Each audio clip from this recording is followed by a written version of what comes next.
নমস্কার বন্ধুরা, learning in বেঙ্গলিতে তোমাদের সবাইকে স্বাগত। আজ আমরা শিখব কিছু গৃহপালিত পশুর নাম।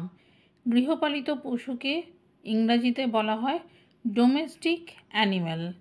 চলো তাহলে শুরু করি।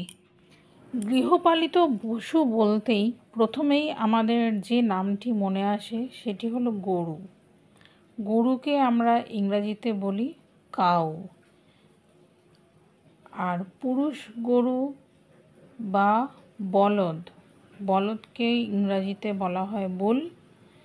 এছাড়াও পুরুষ গরুকে আরেকটি কথাও বলা হয়, সেটা হলো ষাঁড়। ষাঁড়কে ইংরেজিতে বলা হয় অক্স। আর স্ত্রী গরু, তার ইংরাজি হলো কাউ, আর বাংলায় তাকে বলা হয় গাভী। এছাড়া গরুর বাচ্চা, তাকে আমরা বলি বাছুর, আর ইংরেজিতে বলা হয় কাফ। আর গরুর যে থাকার জায়গা বা ঘর, সেটাকে বাংলায় বলা হয় গোয়াল ঘর বা গোশালা, এবং ইংরেজিতে হলো কাউ শেড। এরপরে আসছি ছাগল। ছাগলের ইংরাজি গোট। পুরুষ ছাগলকে বাংলায় বলা হয় পাঁঠা বা ছাগ, এবং ইংরাজি প্রতিশব্দটি হলো বাক অর বিলি। স্ত্রী ছাগলকে বাংলায় বলা হয় পাঁঠি, এবং ইংরাজি প্রতিশব্দ হলো ডো। আর ছাগলের বাচ্চা, তার বাংলার আলাদা কোনো প্রতিশব্দ নেই, ইংরাজি শব্দটি হলো কিডস। আর ছাগলের যে থাকার ঘর, তার বাংলায় আলাদা কিছু নাম আছে বলে আমার জানা নেই, একটা শেড বা ছাউনি।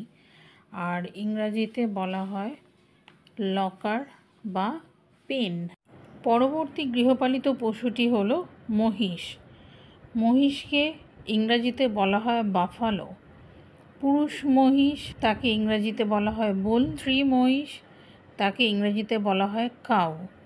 আর মহিষের বাচ্চা, তার বাংলা কথা হলো বাছুর, আর ইংরাজিতে বলা হয় কাফ। আর মহিষের যে থাকার ঘর, সেটার ইংরাজি কথা বার্ন, আর বাংলায় বলা হয় একটা চালাঘর। চালাঘর অর্থাৎ ওই কিছুটা গরু থাকার গোয়াল ঘরেরই মতো। তার মাথায় একটা শেড অবশ্যই থাকবে, চারদিকে দেওয়াল না থাকলেও। পরবর্তী গৃহপালিত পশুটি হলো খরগোশ। খরগোশের ইংরাজি প্রতিশব্দ র্যাবিট। পুরুষ খরগোশকে ইংরেজিতে বলা হয় বাক। মহিলা খরগোশকে ইংরেজিতে বলা হয় ডো, এবং খরগোশের যে বাচ্চা, তার ইংরেজি কথা কিট।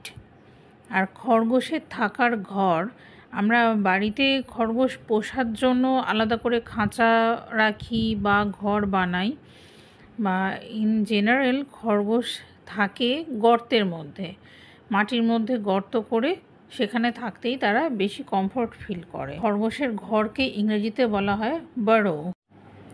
ঘোড়া।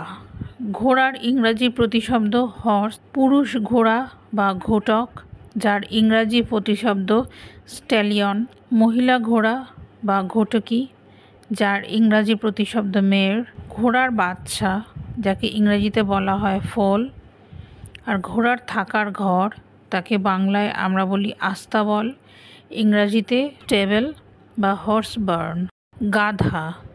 গাধাকে ইংরাজিতে বলা হয় ডঙ্কি। পুরুষ গাধা, তার ইংরাজি প্রতিশব্দ জ্যাক। স্ত্রী গাধা, যাকে বাংলায় বলা হয় গাধি, ইংরাজি প্রতিশব্দ জেনি অর জ্যানেট। গাধার বাচ্চা, তার ইংরাজি প্রতিশব্দ ফোল, এবং গাধার যে থাকার ঘর, তাকে ইংরাজিতে বলা হয় বার্ন, বাংলায় চালাঘর।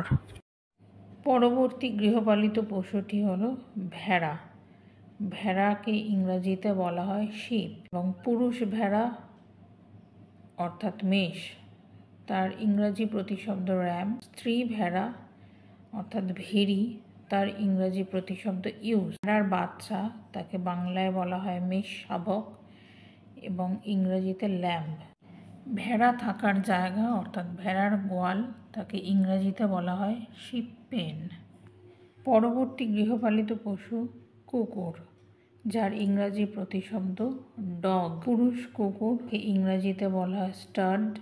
স্ত্রী কুকুর, তার ইংরাজি প্রতিশব্দ বিচ।